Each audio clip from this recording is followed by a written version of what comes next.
Welcome to what's left of my office. That small hole down at the end is where the master toilet is. There was a clog and it allowed the entire upstairs plumbing to back up. That wax ring failed and proceeded to flood my office. Here's where the tub is. Found a nice cutoff tool inside that P-trap left by the installers. Wasn't the problem, but certainly pretty poor. Here's a master shower where it joins the run.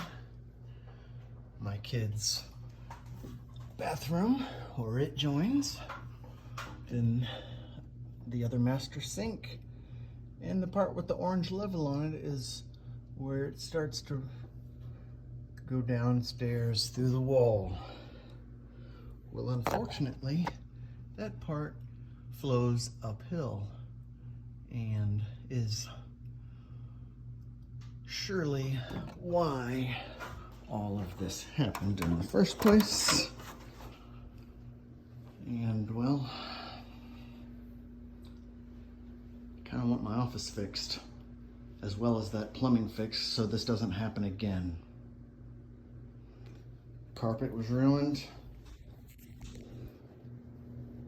All that was wet. There was moisture all the way over down that wall and into the carpet.